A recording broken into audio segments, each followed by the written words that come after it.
what did we discuss last time? Could you remind me the bits and pieces? Just to kind of make a transition between what we did last time and today. Do you remember something, a bits and pieces?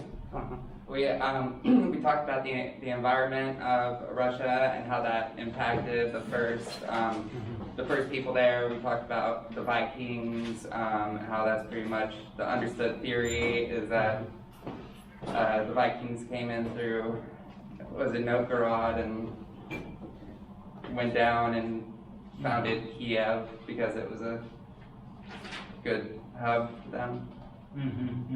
And that's where Russia. Yeah, but you forgot, good. But you forgot the most essential thing that took place in 988. What happened?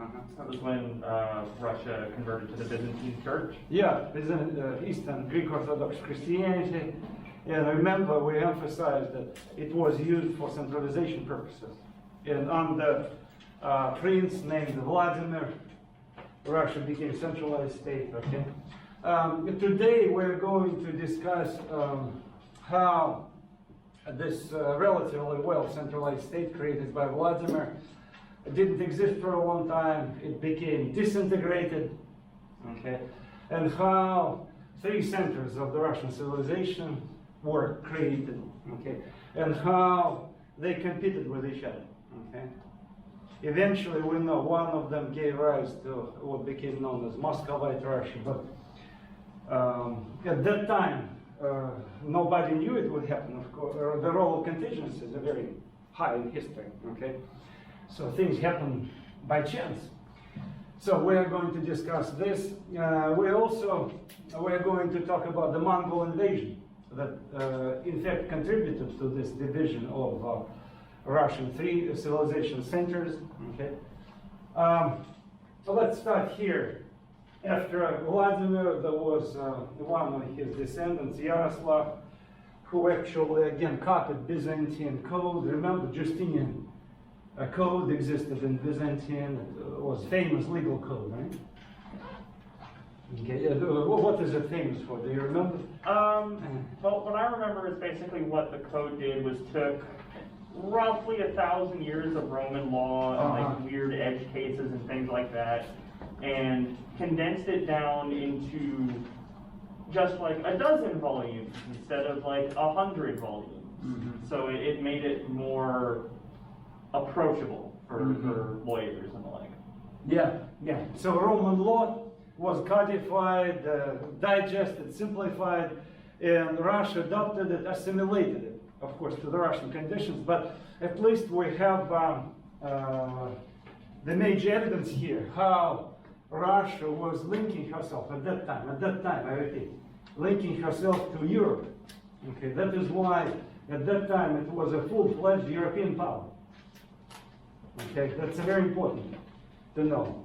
Okay, because we have Vikings, we have Byzantine Empire, heavy influence of Europe, which would not be the case later. Okay, so at this point, Vladimir and some of his descendants, it was about Russia being part of Europe. Okay, so in fact, this guy who was a descendant of Vladimir, he in fact gave up some of his daughters to be married to European princes. His sons also married European princesses, okay? So there was royal inbreeding at this time, okay? Yaroslav invited some Greek architects, engineers, okay? Unfortunately, when he dies, he has five sons and 3 daughters, as far as I remember.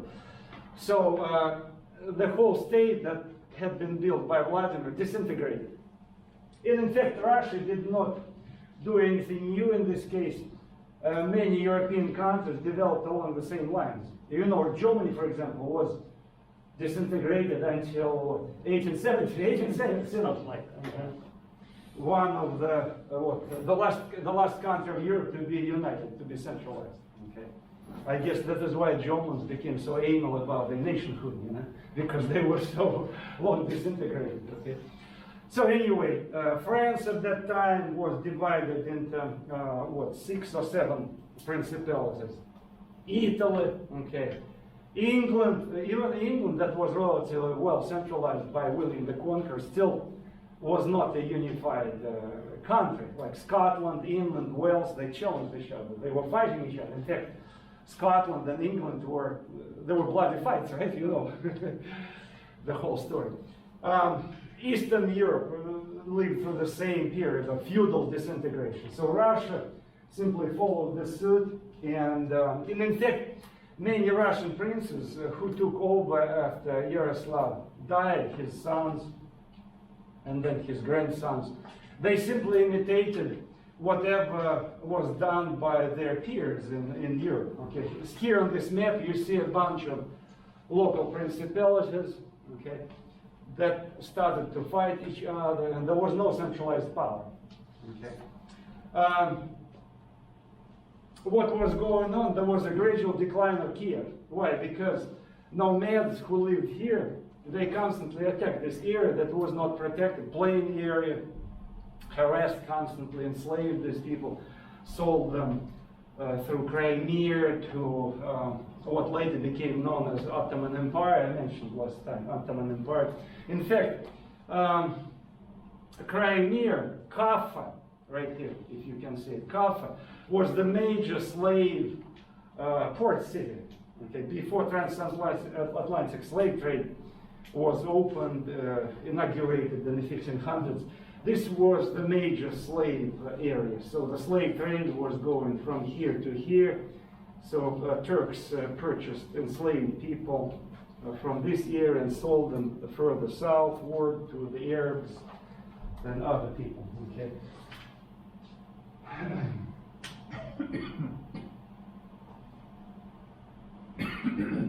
Since there was this split and gradual movement of people away from Kiev, the whole place started eventually to gravitate to particular warlords who positioned themselves as unifiers. Okay. And that's how eventually we have 3 centers of power emerging in 1100s and 1200s. 1100s and 1200s. Okay.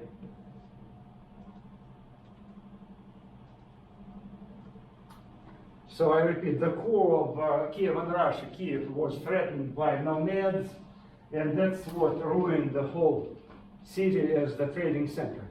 Okay. And during this disintegration time, it was hard to get together to fight back against these nomads. Okay?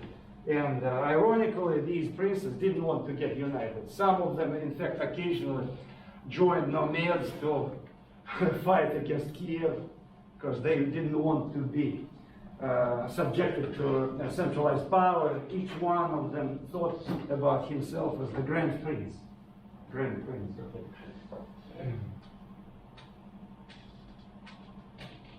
So that's what I would like you to remember, these 3 things, which I repeat, unfortunately, a reason I want to emphasize this is that to the present day, for instance, when this course about Russia before 1917 is taught in Russia, or here in the United States occasionally, I noticed, for some reason, instructors, they don't emphasize this.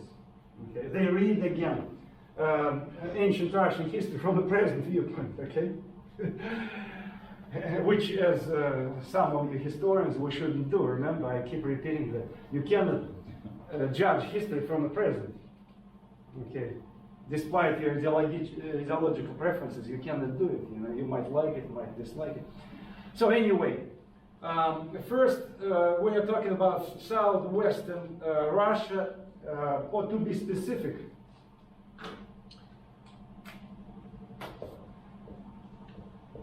southwest west. Okay, put it slash and write west. Why? Because originally those people who were afraid of these nomads, who were tired of constant attacks, slave raids organized by nomads who allied themselves with the Ottoman Empire, they moved to southwest, present-day Western Ukraine, Galicia. Okay, that's where they moved. But in 1200s, these people also were harassed by 1200s, 1300s by Turks who were moving to southeastern Europe, okay, and Hungarians. So they started to move northward, toward Lithuania. So that is why we are talking about the southwest slash western center of Russia. So three centers of Russian civilization.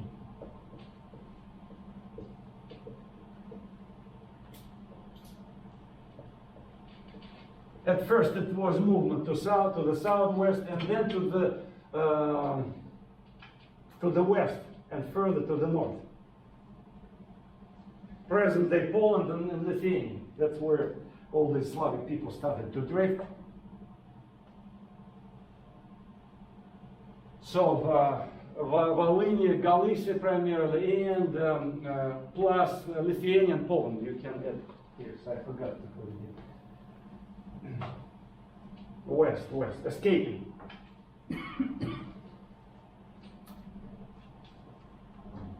That's how some Russian princes who lived in the western part of Kievan Russia, they started to ally themselves with local people. Primarily Lithuanians, pagans. Lithuanians were pagans, they were not Christians yet, okay. But they were good fighters, so these Russian princes allied themselves with Lithuanian princes, and together later they shaped a state that became known as Russian-Lithuanian state. We're going to talk today about this state. Okay. The second center of power. Oh, and by the way, the political regime that eventually became dominant in this southwest, western part, was an aristocratic rule. So aristocrats collectively started to exercise power. Okay. So imagine a bunch of aristocrats, hundreds of them. They, warlords essentially, that's who they have been, their ancestors, ruling together this area. Peasant serfs were subjected to their control, but there was nobody on the top. There was a king, nominally, there was a king whom they elected. Okay? And that's essentially what later, by the 1500s, we have this peculiar state in Eastern Europe that was called a Polish Commonwealth. At first it was Russian-Lithuanian state, then it was Polish-Lithuanian state, and then it became known the Polish Commonwealth. Okay.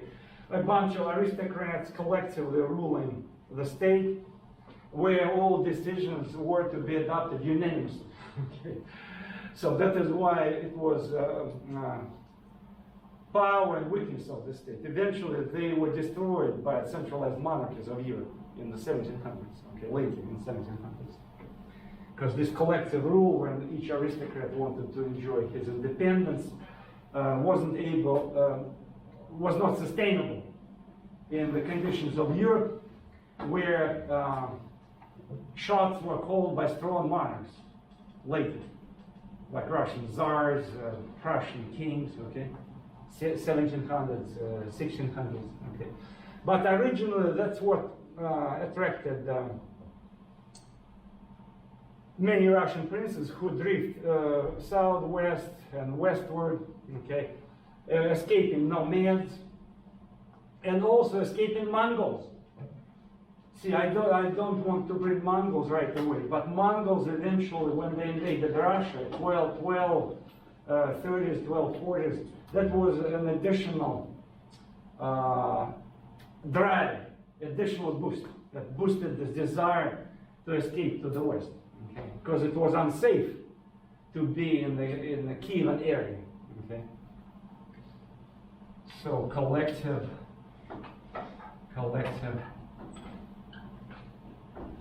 aristocratic rule. A second center, as you can see here, northwest, escaping from nomads, away from Kiev, and later away from Mongols. Many Russians drifted to northwest and joined the Novgorod Republic. We know that Vikings set up Novgorod Principality. And in fact, Rurik, who was the legendary founder of the Rurik dynasty, okay, this Viking, he started to rule Russia. His jumping ground was Novgorod, okay, Novgorod Republic, Merchant Republic. So northwest.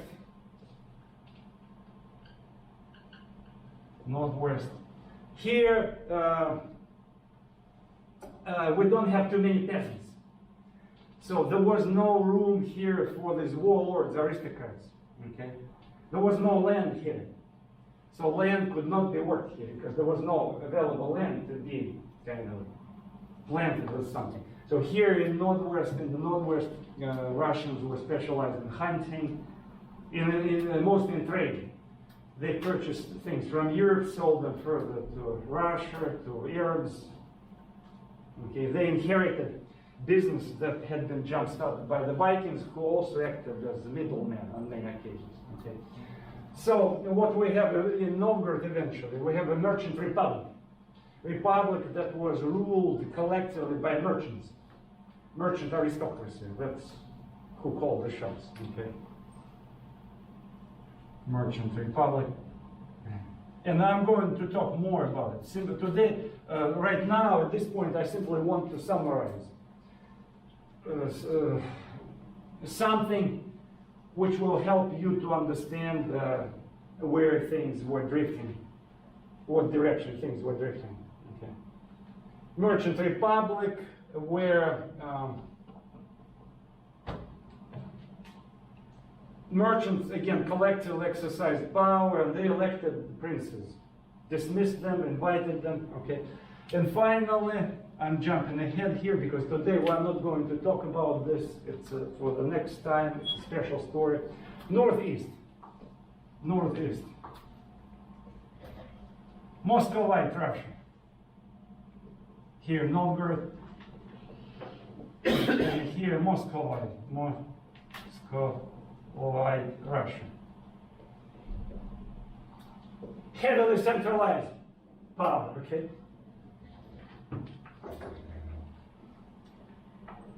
Heavily centralized. Some Russian peasants, in fear of nomads, they escaped to northeastern forests. In northeastern forests, there were princes. Later, they rounded themselves around Moscow and elected the one to preside over them, who actually said to these peasants, "We are going to shelter you, we are going to help you, come to us, but you will have to work for us. You have to be totally obedient to us." Okay? And later, this area was totally conquered by the Mongols. And since the Mongol power was heavily centralized, okay, and since Byzantine tradition, which to some extent had been inherited by all Russians, was also based on heavily centralized bureaucracy. Here in this area, in this particular area of the Russian civilization, Russian princes created a heavily centralized state, okay, that at first was a tributary state, a satellite state, that was obedient to the Mongols. Okay? And Moscovite princes, they became specialized in collecting tribute on behalf of the Mongols. And Mongols trusted them in this area. And that was the source of power of the Moscovite Russia. And the peasants who drifted here, they felt relatively secure, but they chose security in bondage instead of going to some unpredictable places like Novgorod Republic, where there was no land to work on. Okay, so peasants who were hereditary peasants, sorry for this repetition, so who got used to working on the land, they couldn't simply switch to hunting.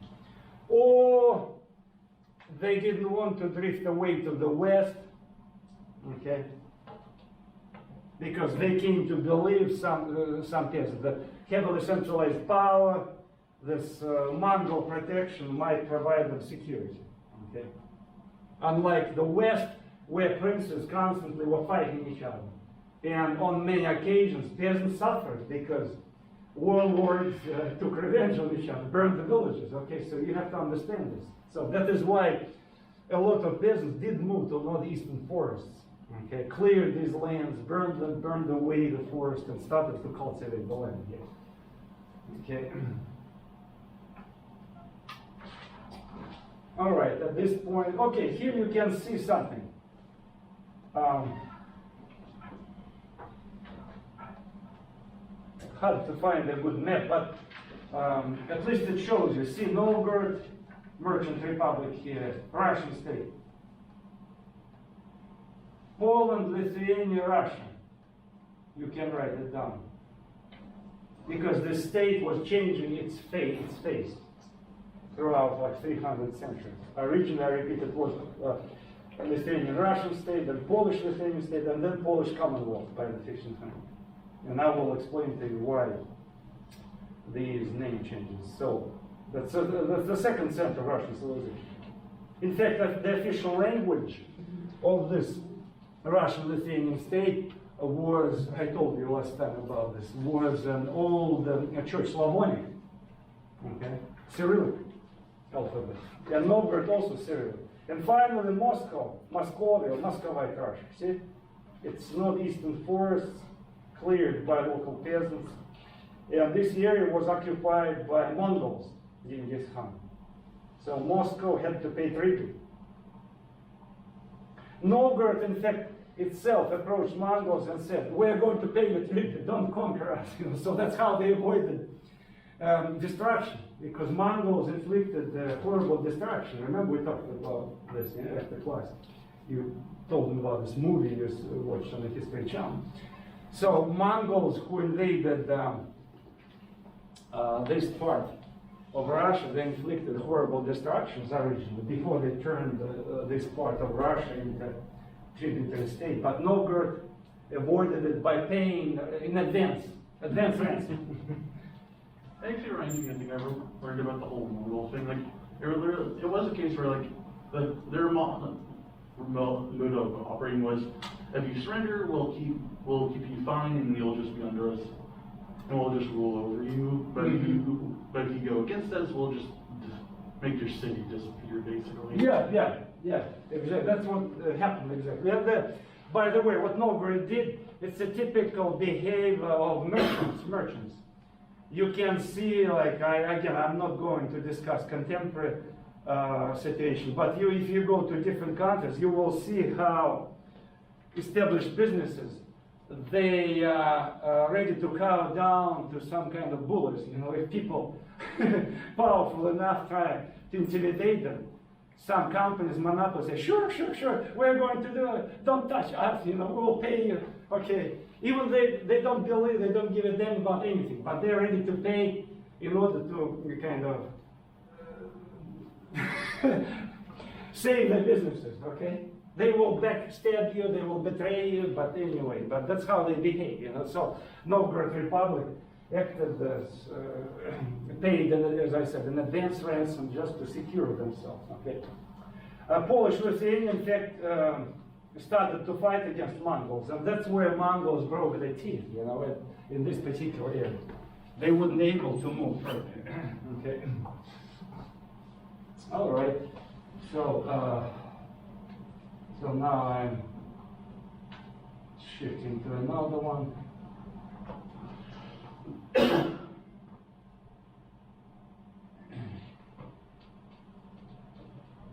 Here's the better map. I was changing a little bit my PowerPoint. I sent you, it's correct, you know, but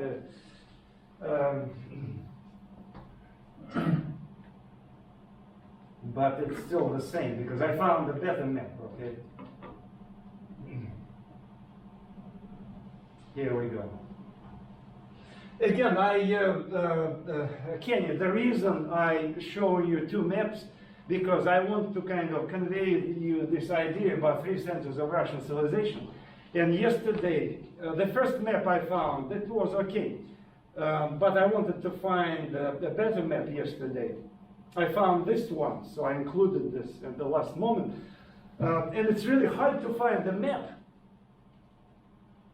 either in Russian language or in English or in German, that shows three centers of Russian civilization. Again, it dawned on me because of this narrative, which had been taught for a long time, you know. So try to Google in English, for instance, three centers of Russian civilization. Hardly anything would come up, you know. Images, like, especially when you click images, three centers of Russian civilization, space images, nothing will come up. You will have a hard time, you know. So I found something. So that's another map. So it gives you an idea of how it works. Okay. In order to keep in mind this, the picture, the context of what was going on in Europe at that time. So we are talking about 1100s to 1400s, early 1400s. In Europe, popes tried to consolidate the power, trying to subdue local lords, spiritually. Remember, if you took history of Middle Ages, you remember there was a tug of war at that time between local lords in Europe and the Roman popes, right? And in 1124, Roman popes and the local lords, these descendants of Germanic barbarians who invaded Europe, okay, they concluded a compromise, so-called Worms Compromise. Worms Compromise. Worms, it's a small town in Germany. According to this compromise, local lords received the right to appoint parish priests, their friends, bishops and archbishops, but at the same time, popes received the right to vest them. So basically, church positions had to be approved by local lords and the Roman popes. Okay, and this compromise didn't resolve anything. The fight still was going on. Okay. So the Pope was allowed to like veto. Veto, yeah. If, for instance, I'm a pope and you want to find your body as an archbishop, and I have to approve this, okay, you will not be able to do it. So it was, there was a name for this. Okay, let me remember, just a second. Investiture of controversy. Absolutely correct. Okay. So it's very helpful what you're doing. Okay. So let me write it down. Investiture controversy. That's how it was called. This tug of war between the popes and European lords. The reason I'm mentioning this to you, because I want to tell you about another thing. Roman popes started organizing crusades during this time, during this controversy. Not only to fight against Muslims, of course that was the goal, official goal, but there was an ideological goal to bring restless warlords together. Okay? You know, when you have like some kind of crusade, the war, it's easy to consolidate people. So Pope Urban, the third, the second, who initiated crusades, what was the year, 10 something, or give me the date, I forgot. 1090. 1090 something. 1090 something. 1090s, okay. He had this goal to divert energy of restless lords in a different direction, because they were afraid that these folks might attack them. Okay? Because there were occasions when from France some warlords invaded Rome, and one of the Roman popes, Boniface, was arrested. And he had a heart attack. Can you imagine? Sacrilegious act. They didn't give a damn about it. You know, they wanted to subdue Rome, these warlords. Anyway, Roman popes started organizing crusades, not only to go against the Turks, but also they organized crusades to go to the east. That's the reason I'm telling you all this stuff, okay? So consolidating European knights, they sent them away against heretics because of this split, remember, schism, Eastern Christianity and Western Christianity. So when the Roman popes denounced Eastern Christianity, and Eastern Christianity, last time I told you about this, denounced the Roman Catholic Church. So Roman popes organized Germanic knights to go and to convert or reconvert these people by the sword, to kill them if they refused to convert to the true faith, and true faith, according to the Roman popes, was Roman Catholicism. They didn't recognize in this particular area legitimacy of Eastern Christianity, okay? And of course, there were some pagans here. That was additional attraction, because it was hard to sell to some people, indeed, that you need to go against Greek Orthodox Christians and convert them to the true faith. And not everybody was able to buy it, okay? But it was easy to convince these Germanic knights to go against Lithuanians who were pagans, bring to them the power of Christianity, okay? And so Roman popes created several orders, powerful orders, warriors. Livonian order, Teutonic order, the famous one, Teutonic knights, the most powerful order. And another, the third one, sword carriers. That was the name, I think, yeah. Sword carriers. The Christians who were carrying swords. And a Livonian order was established by the Roman Pope, then Teutonic order, and the third one emerged here. And that's how, by the way, these three countries eventually emerged. Latvia, Estonia, Lithuania. They, historically, they trace the origin to these three orders, okay? Which had been approved by the Roman Pope. So they started to invade these areas, forcing these people to convert to Christianity. So Lithuanians and Russians started to fight against these people. Okay, there were bloody fights here. So that's what contributed to the unification of Lithuanians and Russians. That's what also was the kind of boosted the creation of Grand Duchy of Lithuania, or Russian-Lithuanian state. So you said I think I missed that. The Baltic states were derived from these orders of these knights. Yeah. Mm-hmm. Yeah, because they subjugated local indigenous people, and these Germanic knights became the elite, okay? And later, in the 1700s, they already were incorporated by Peter the Great, and they became the part of the Russian elite. That is why a lot of Russians, a lot of people who belong to the old imperial elite, they have Germanic last names, okay? So please make a note of this. You know, it's I'm jumping far ahead. Like in 1917, when communists took over power and the Civil War started. On the one hand, there were so-called whites, quote unquote, who defended the old regime, and many of them had German names, and they traced the origin to these warlike knights. The tradition, military tradition, was cultivated among them. And on the other side were people with Slavic names. Okay, that's an interesting thing. So half of the Russian elite historically was composed of Baltic Germans. That's how they became known. These knights eventually, of course, became secularized. Universities were set up in these areas. You know, Novgorod was here, so trade was developed. Heavily advanced areas of the Russian Empire, and these people, Baltic Germans, were integrated late in the Russian Empire. They became the elite, major generals, governors, diplomatic corps who were staffed by Baltic Germans. Okay, it's an interesting thing. Okay, another map. Okay, the same map. Let's talk about these two centers of power that were shaped, the first two. And the next one will be discussed next time. The last one will be discussed next time. Novgorod Republic. Novgorod Republic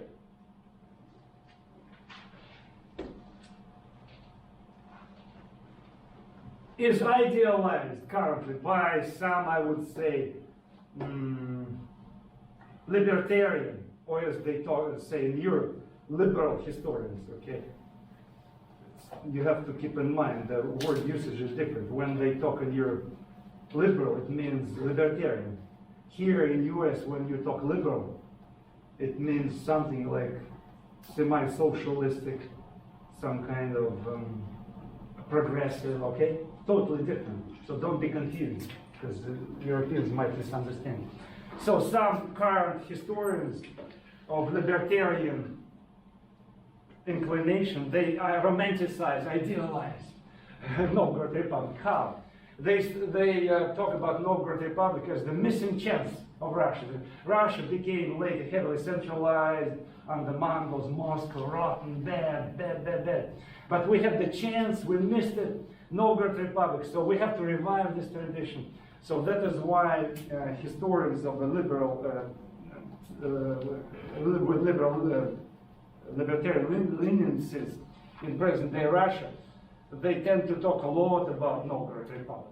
They even say we need that in our schools to talk more to our students, to say that in addition to this rotten Mongol barbaric tradition, we have a European tradition that goes back to Novgorod Republic. Okay, that was based on private property and commerce. So that is a kind of pro-Western. Do you see this as a pro-Western romantic trend? Okay.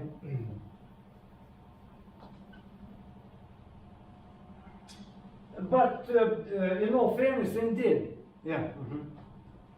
While I was reading this assignment, it struck me that this republic had what we call today a balance of powers. That there was... To some extent, yeah, let's talk about it. So why should I... can you step in and tell us what you read? The prince was not like a total... didn't have total power over the people or the land. The prince was invited or elected or whatever, but he had controls. I mean, he was under controls by virtue of the legal structure in the state, and he couldn't just be a despotic ruler. He had to stay reasonable, or he could be ejected by the people. Absolutely correct. Who else? I'm sure some of you read this too. Anything else you want to... In the judiciary, you had a deputy, and there was a representative from each of the districts in the town. Therefore, you were being basically judged by your peers, in the sense that it wasn't just you're making the judgment, but we all have representatives there, so that there's a check and balance to just be able to say, well, you're going to be banished, I'm going to confiscate your estate. Yes. Well, you came in late, so you're going to get confiscated. There you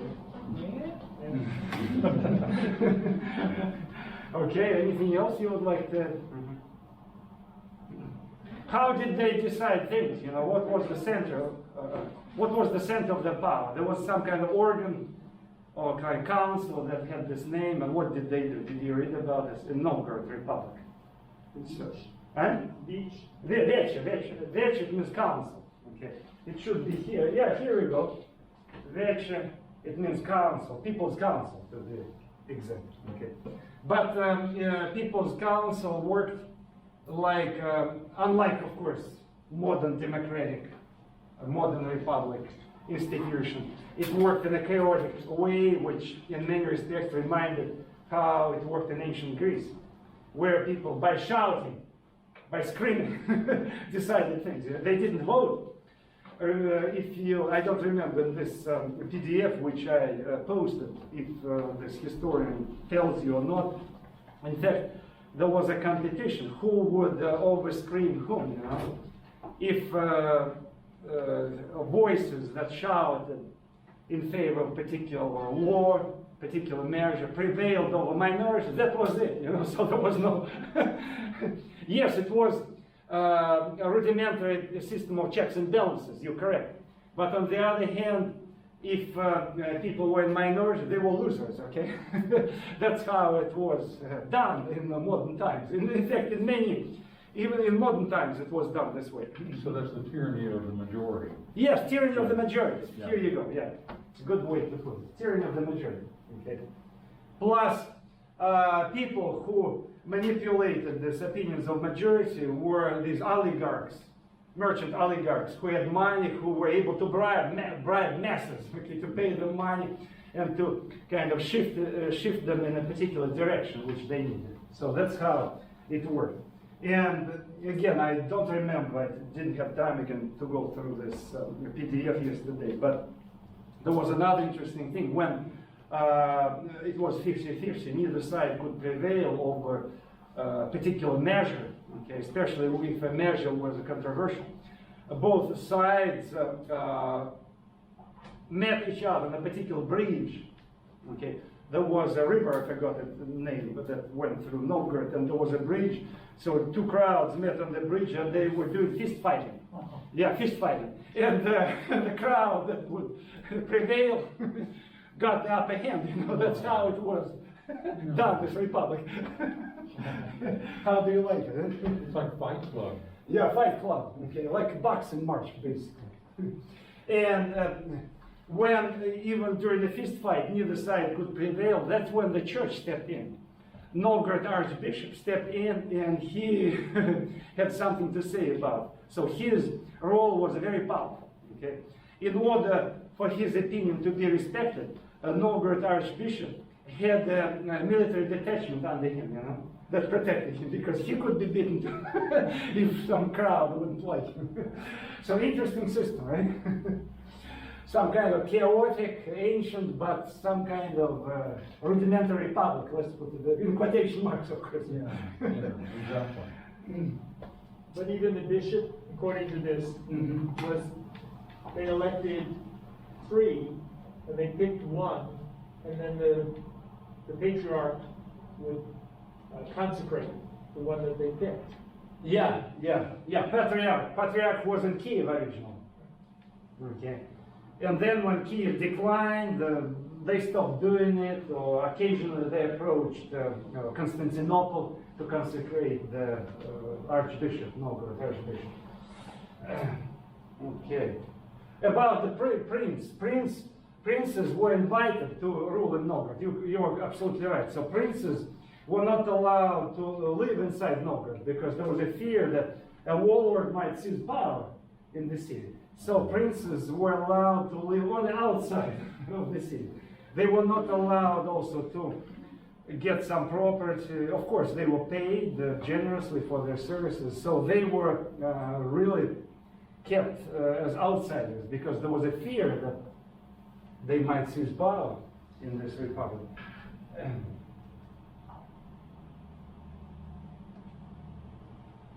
Merchants were still free. I wrote landlords. It's not exactly correct because there were no landlords, so cross it out.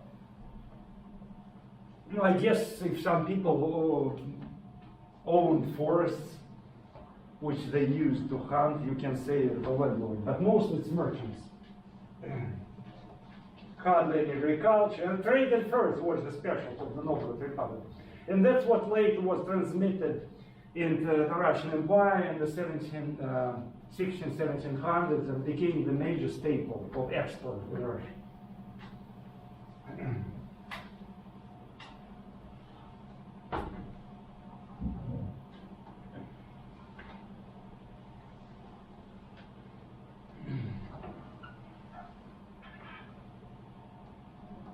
I guess under favorable circumstances, if Novgorod hadn't been conquered later by Moscow, again I'm jumping ahead, in the 1400s, Novgorod Republic was destroyed, not by Germanic knights, these Teutonic knights, not by Mongols, but the Moscovite Russia. Moscovite Russia invaded, squashed it, destroyed it, even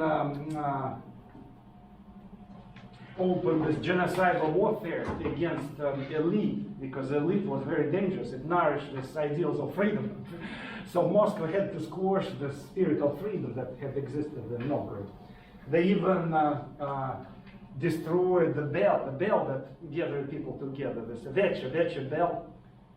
So people used it when they came together to make the decisions, and this bell was brought to Moscow, broken and cracked, and to the present day it's kept in Moscow, or inside Kremlin, as a symbol of subjugation of this merchant republic.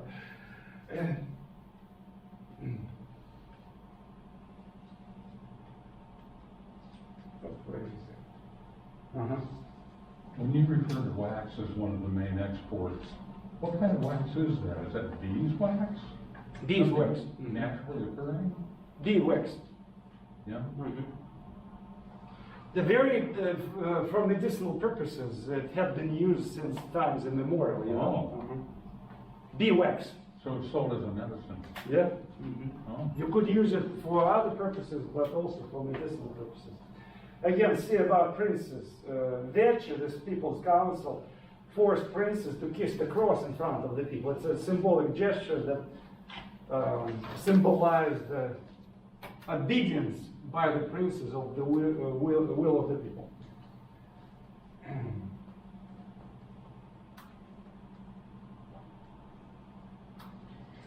Such, by the way, councils, Veche, did exist in a few other towns in Russia, but they were quickly squashed by warlords.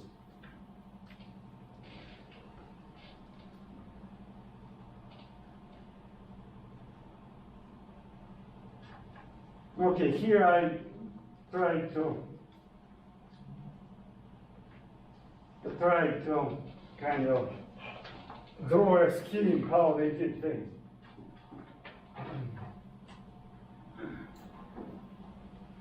The council, again, when we talk about people, those folks who were allowed to come to venture, not everybody was allowed, but only merchants, craftsmen, people who had some kind of property, respected citizens, let me put it this way.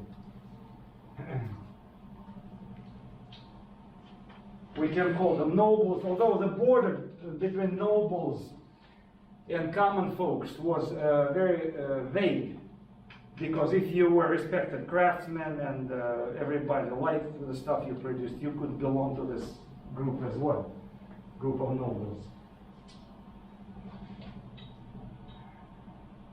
Interesting, again, in support of what Kenny had to say.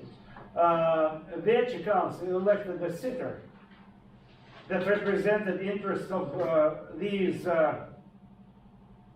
better people. Remember when you read this story I posted on Novgorod, as far as I remember, he writes, this historian, Rezanovsky, the guy who wrote this chapter. He said that the Novgorod people were divided into better people and lesser people. So better people, craftsmen, merchants, and lesser people, servants, serfs, those people who are common people. Okay? So better people elected a sitter who represented the interests of nobles. But common folks, lesser people, also were allowed to elect their representative, and he was called 1,000, since allegedly these people were the majority. Okay? And the person who represented them, he was nicknamed as 1,000. And look, a middleman was an archbishop who interfered in a time of tithe, when there was a tithe. Okay? Neighborhoods elected elders, and street households also elected elders, so it's an interesting system.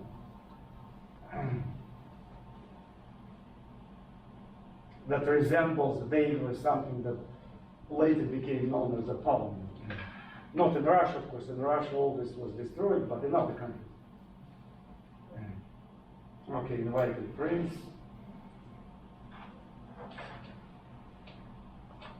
Okay, I told already about these orders which were created by Roman popes, crusades, as a result of crusades. These three orders, which gave rise to 3 states late in modern times, were the product of the crusades.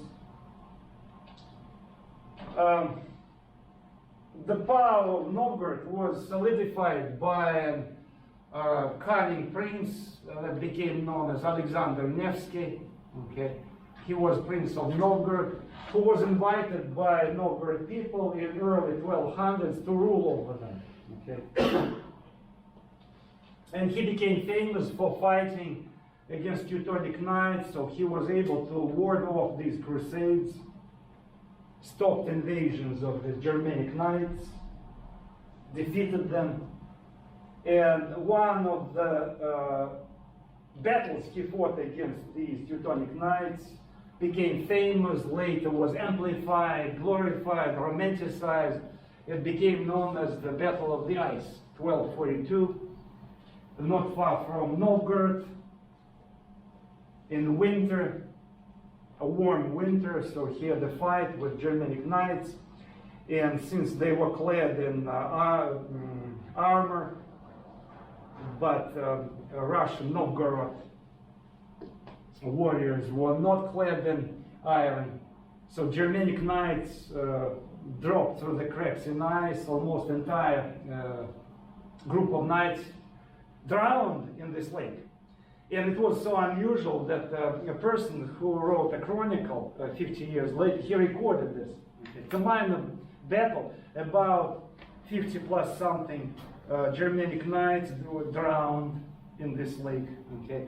And warriors that were fighting with Alexander Nevsky, they survived, and that's how the person who composed chronicles, so he recorded this as an unusual fact, and later historiography romanticized it and turned into a big battle, okay? And if you go to YouTube, you can see a movie, black and white movie made in the Soviet Union in 1938 under Stalin, okay?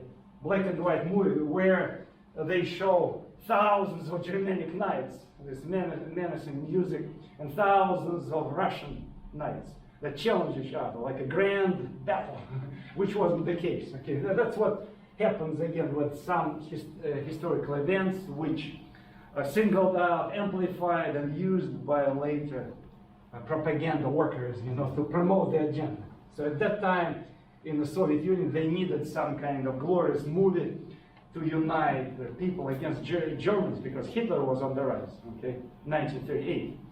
Even though later Stalin made friends with Hitler, you know, so, but see, politics changed quickly.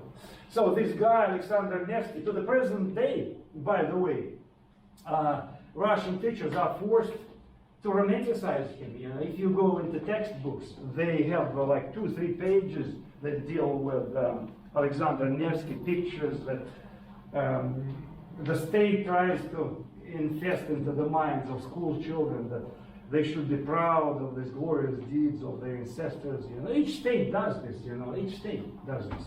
What can you do about it? Even if you squeeze out one set of heroes, you automatically create another idols. You know, I see it in some Western countries. You know, some old idols became replaced by new idols, which we are forced to worship. You know, I guess that you cannot avoid this. But anyway, going back to Alexander Nevsky. Ironically, Alexander Nevsky was this particular prince who took an effort to travel to Golden Horde. It's a Mongolian state that had conquered Russia. Kneeled down, kissed the feet of the Mongol Khan, and said that Novgorod would be obedient to you and offered to pay tribute. Remember, like a few minutes ago, I said that Novgorod people reached out to the Mongols and said, do not destroy us, we are going to pay you tribute. And Alexander Nevsky was the person who did this. In order to show off his obedience to the Mongols, he even traveled further to Mongolia, that's where Genghis Khan came from, and pledged allegiance to Mongolia, which wasn't done before by even Moscovite princes didn't do it. So he stretched out his allegiance to Mongols. He said, I'm going to respect your kind of motherland, Mongolia. Okay. So he is not totally a Russian hero. He was basically a Mongol puppet, voluntarily becoming a Mongol puppet in order to survive, to maintain his republic, merchant republic he presided over. And the last remark about him, a month ago, President Putin signed a law. It was approved by the Russian parliament, and then president signed it, that specifies that you will be given a prison term of 6 months or a fine $10,000. I converted Russian money in dollars if you smear with dirt Russian heroes. Okay, and I just read the case in Novosibirsk, in Russian city. Novosibirsk, it's in Siberia. A school teacher was thrown into prison because he smeared this guy with dirt. He said he was a Mongol puppet. You know, I refused to glorify him in my classroom. You know. And police opened a case against him, and the guy was arrested. He was actually a principal of a local school. Simultaneously, he is teaching history, and I don't know his further fate. And I'm trying to follow this case. You know, very interesting example how the state tries to police what we think and what we talk about history. It's a very dangerous, I think, a very dangerous tendency when government or some kind of groups of people try to kind of bully others, say, oh, you are not supposed to say these things about history. We're going to destroy you, you know. I'm sorry, you know. At this point, I tell these people, you know, I'm going to fight against it because it's a violation of freedom of speech, violation of rights of our rights to discuss history. Okay, so you have to, again, it's up to you, of course, but each of us has to draw a line, you know. But unfortunately, in present-day Russia, the government doesn't draw a line. They penalize people for speaking in quote-unquote incorrect things about history. Peter the Great, we started with Peter the Great, who established the Order of Alexander, 1725. It's an order that was awarded to Russian generals who accomplished something in the military campaigns. Okay, and then Soviet Union, of course. That's the movie. A few stills from movie. And of course, Russian Orthodox Church canonized this guy. And it happened in the 1700s.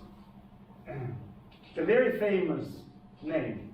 Okay, it's almost like I'm trying to find an American analogy because American history is so recent. Well, compare him with George Washington, something like this, you know.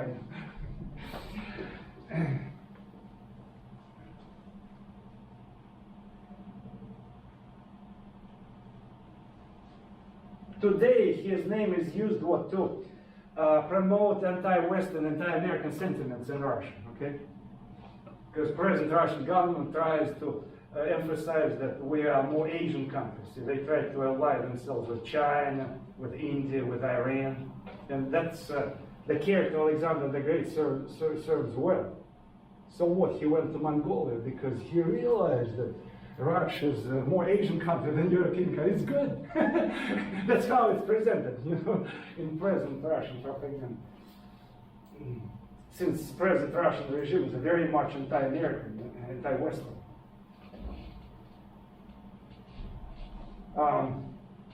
Again, I'm not discussing today Northeast. That will be the topic of our next class. But just jumping ahead, I want to mention that eventually Novgorod Merchant Republic was subdued by Moscow. Okay, 1397, there was a fight, a battle between Novgorod and Moscow, and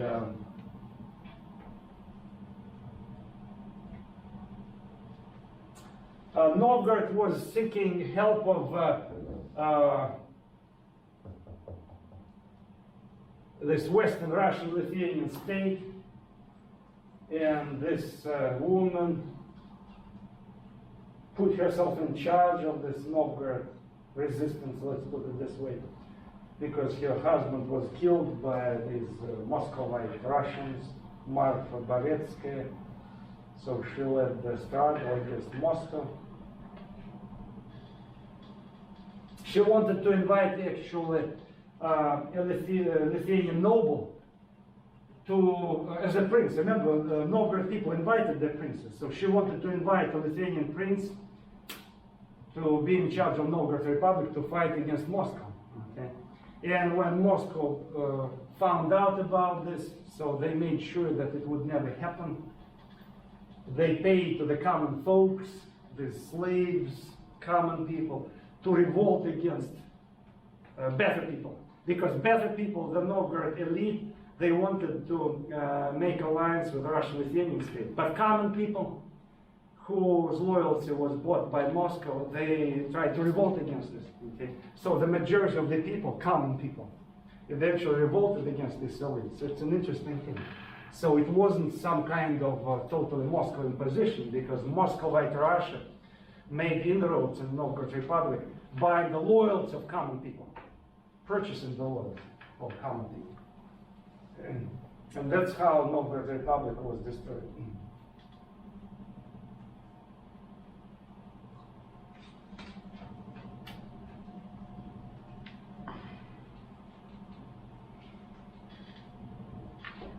And again, moving far ahead, in 1471, that was the end of Novgorod.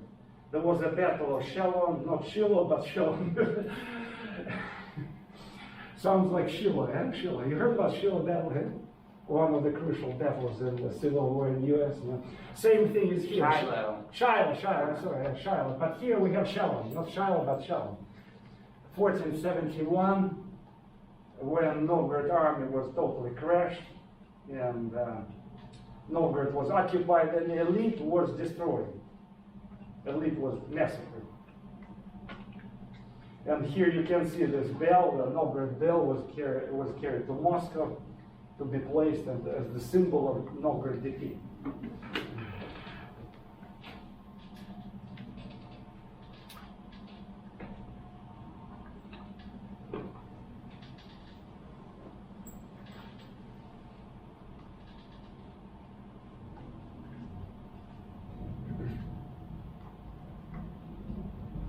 Does that bell have a name?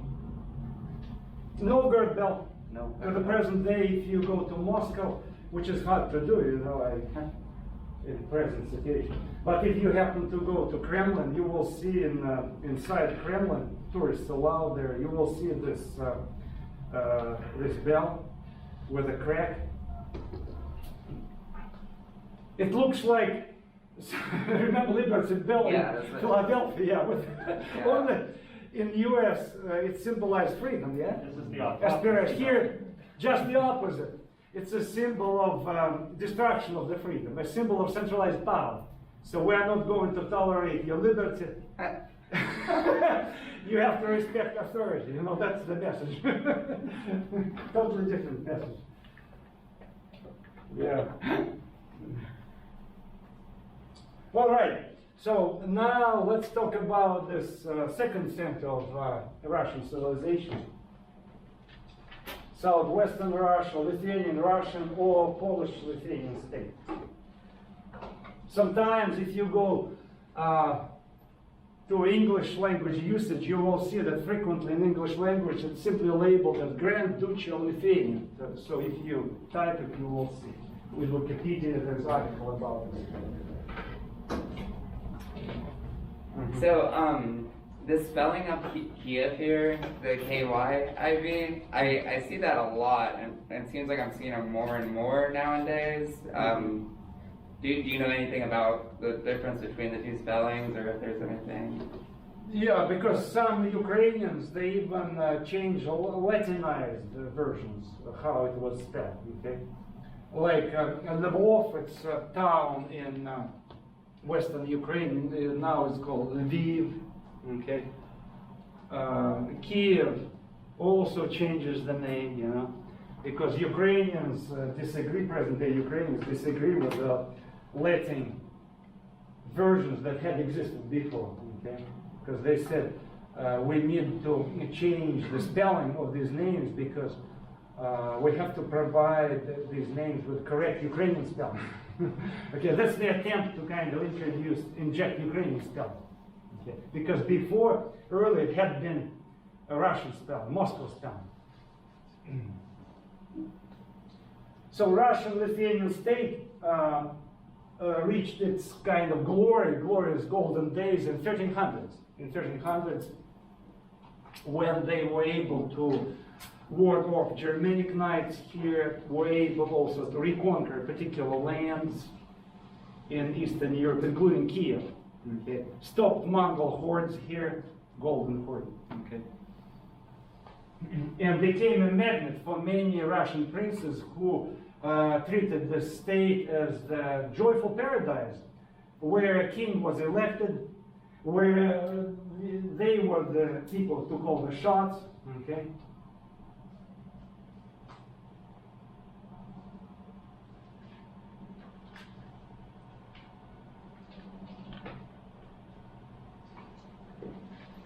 There were two groups of people who ethnically composed the state: Lithuanian pagans and Western Russian princes who escaped from Mongols. These were the people who created the state. Originally it was in Galicia, but late it started to move to the north.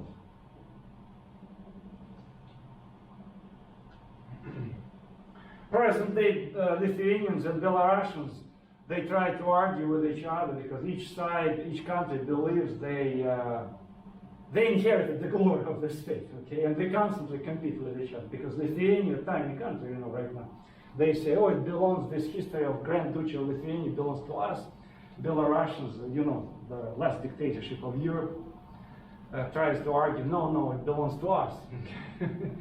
Well, in reality, it doesn't belong to anybody, because the people who lived there, they were speaking different language. It was old Church Slavonic language. They used to write things, they decrees, and colloquial language was a mixture of Lithuanian and Russian language.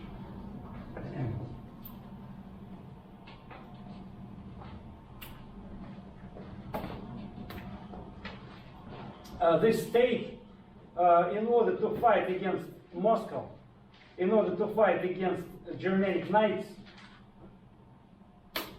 of whom I told you a lot, who were sent here by the Roman popes, they allied themselves later with Polish people, okay, to solidify their power. That's how this Russian-Lithuanian state expanded and became known as Polish-Lithuanian state. By the 1400s, it became a Polish-Lithuanian state.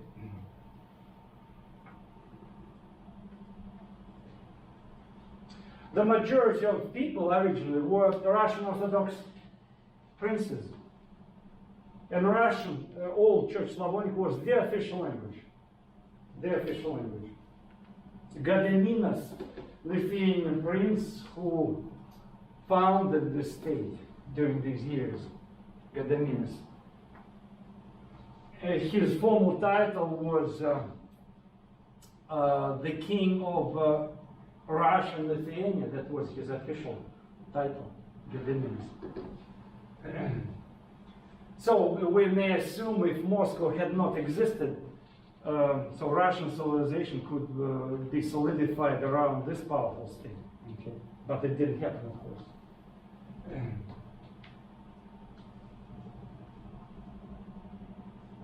And the Russian Orthodox originally had more influence because Lithuanians were pagans. Pagans, they have multiple spirits. And the entire state was centralized around the Russian Orthodox Church. Common sense, right? Because one God, I told you, one God, one king. Although it was very hard in the state to establish one king, because the kings in this particular state, they did not inherit the power. They were elected by aristocrats. Okay, that was the peculiarity of the state. They were elected. That is why pagans survived for so long, because again, paganism encouraged decentralization. Okay? Pagans survived the Russian-Lithuanian state well until the end of 1300s. Pagans. Because paganism was associated with this decentralized structure when we don't need one archbishop, one God,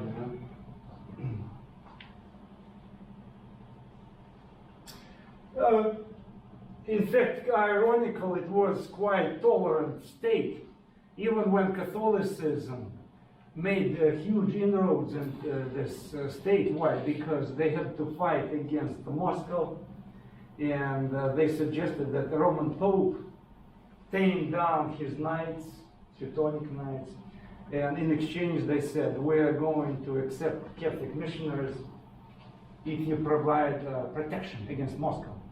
And that's how Russian-Lithuanian state started to move to Catholicism, gradually, gradually, gradually. In fact, a transitional church had been set up that became like a middle ground between the Greek Orthodox and Russian Catholic Church. It still exists to the present day. It's called Uniate Church, Uniate Church. In 1300s, I repeat, it's a middle ground. Middle ground. Of course, I will put it in quotation marks. It's just a metaphor to let you kind of understand better what was going on. Middle ground denomination. A Uniate Church is simply a Russian Orthodox Church which maintained all rituals, 100%. Architecture, all rituals, but that accepted the power of the Roman Pope. That became obedient to the Roman Pope, okay? And so it changed the name into Uniate Church. So that's what many Russian princes originally pledged allegiance to, because they said, we like to be Russian Orthodox, at the same time we like the Roman Pope, who is going to protect us against Moscow, okay? It's a peculiar situation. And late it was kind of frozen in time and space to exist to the present day. In Western Ukraine it exists right now as a big denomination.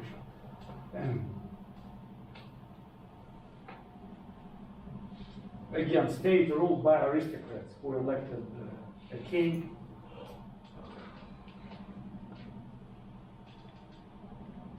By the way, the drift toward Catholicism didn't happen overnight. Originally, when they allied themselves with Poland and sided with the Roman Pope against Moscow, they concluded a compromise with the Roman Pope. What kind of compromise? Russian-Lithuanian state, which allied herself with Poland, set up two kings. One king ruled the eastern part, Russian-Lithuanian part. Another king ruled the western part, Polish part. And that's how the state existed for more than 100 years. So they elected two kings. And these two kings had to come to a common agreement when they made decisions. I don't know any other state except Byzantine. In Byzantine, at some point, they had two brothers who ruled this empire. Do you know any other examples? I don't know any other examples in history, except these two. So incorporation of Poland, Catholic Poland, was to show to the Roman Pope that we are ready to side with Catholicism, but not right away, but partially, and the Roman Pope accepted this. And that's how, I repeat, this church originated, and that's how the institution of two kings originated. Okay? But the process was ignited, and eventually the entire state by the 1400s became Catholic. And many Russian princes moved away from Russian Orthodox Church and converted to Catholicism, although some of them remained the members of Uniate Church.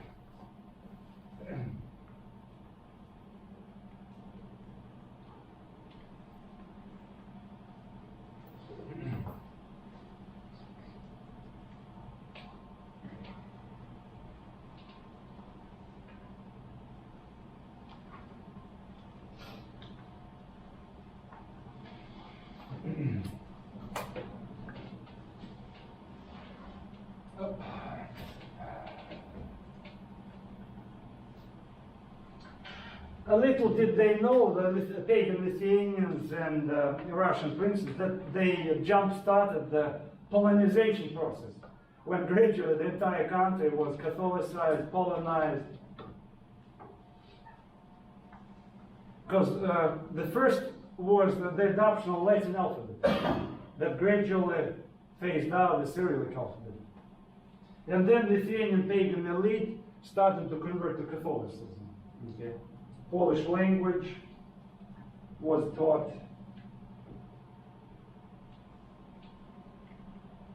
And eventually the name of the state was changed into Polish-Lithuanian Commonwealth, or simply Polish Commonwealth.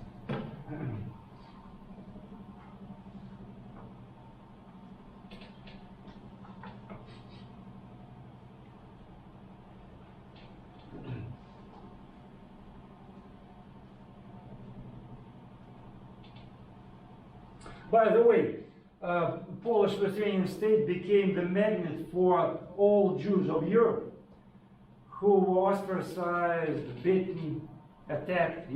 Crusaders frequently attacked the Jews. Late in Spain, Jews were expelled, in Italy, in southern France, and that was the place where they found safe haven. Okay, they drifted here because even after Catholicism was introduced into this state, it was not imposed. It was voluntary adoption of Catholicism. Simultaneously, those Russian princes who wanted to be part of Union Church, they still survived and nobody harassed them. And the Jews who came here, they also had the right to worship. It's an interesting state. Interesting state.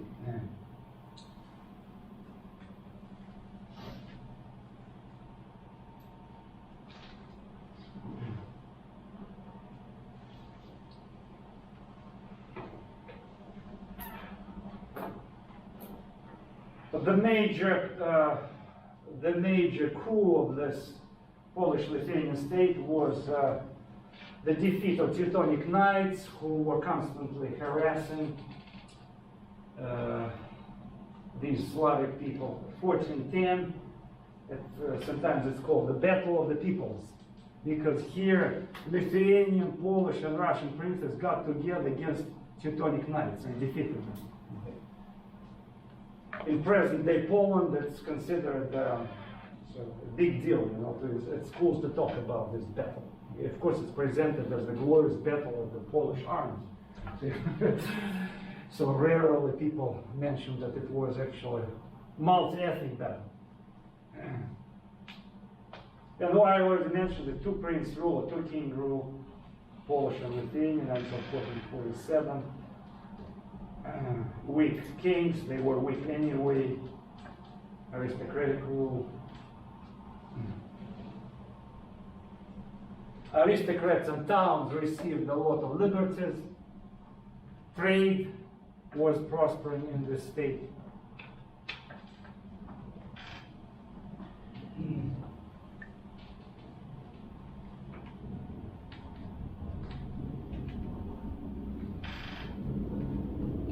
Before England and Spain emerged in the 1500s, it was actually #1 country in terms of prosperity in Europe.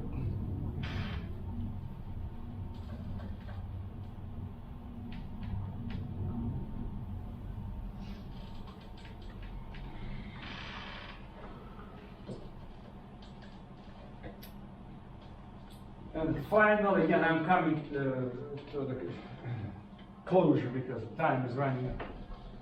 Time is almost up. Finally, a few remarks about politics, political regime that was established here. So nobles called the shots, as I said. The pyramid hardly had any top. Okay, king existed formally but didn't rule. 10% of the population, about 600 nobles. So they composed so-called Sejm. Sejm is a parliament of aristocrats. They elected the king, and these 600 aristocrats, here you can see the gathering of these nobles when they needed to adopt a law or something. They came together in an important law, and they had to vote. The vote had to be unanimous. If one of them objected, so the decision was not adopted. It's a weird system. It eventually killed them. In the 1700s, I'm sorry, they were not able to create an army because they argued with each other how taxes would be collected. So it eventually killed them. It was called liberum veto. So it means unanimous opinion, and one person vetoed the measure, so it means there was no decision made. So they had to come to a common agreement about anything.